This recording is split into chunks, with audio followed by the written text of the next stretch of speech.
both Ava and Patty here. Obviously, you two are both you are directing also big studio movies, and we sort of know how rare that has been for women to get to do.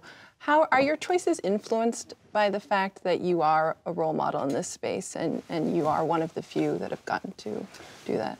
Do I think about being a role model when I choose things? No. Mm-hmm. It's too hard. Mm-hmm.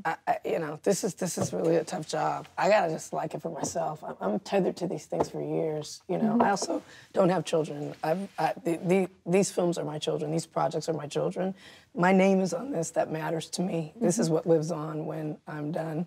It's a very intimate process, the choosing, and I trust myself enough to know that, you know, I'm not choosing things that are irresponsible to myself, so they wouldn't be irresponsible to the people who might look up to me for whatever reason.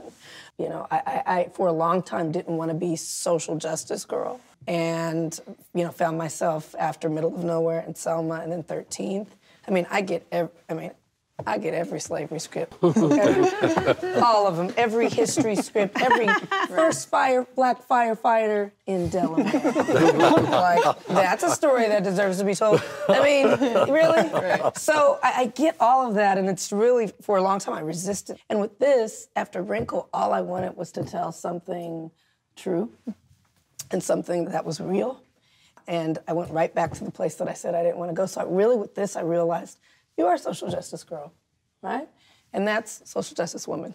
And that's okay, you know, and that's okay. And just really get comfortable with saying you're interested in these things, and whether or not that puts you in a pigeonhole in the industry or you become a role model or whatever, you like this.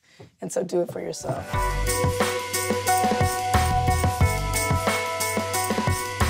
I've become used to working with actors on the really, really dark stuff, and I think information is important.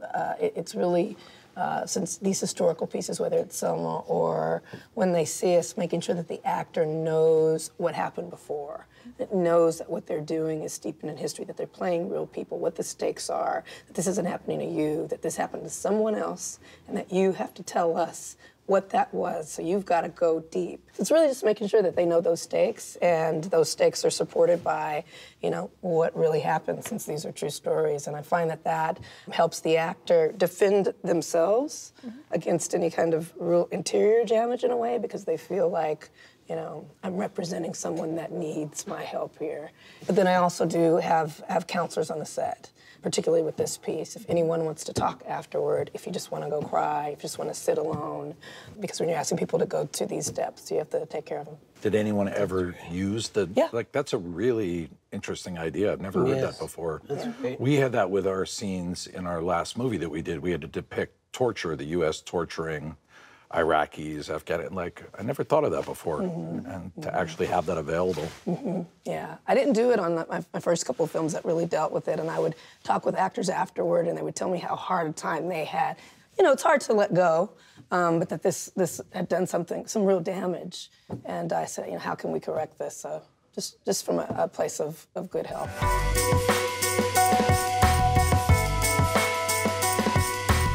To me, the challenge is what the actors have to deal with. I just wanted to give them as much of an opportunity to have an environment, depending on what the situation is. Whatever is going to help them be okay, and every actor is different, whether it's having less people around or, you know. I think that's so important, because for me, I want to make sure that they're as pleased with it as I can be, because I get to go home and play with all the toys and, you know, then edit and fix, and, you know, I get to spend more time with whatever we've done on the day. I can't imagine being an actor.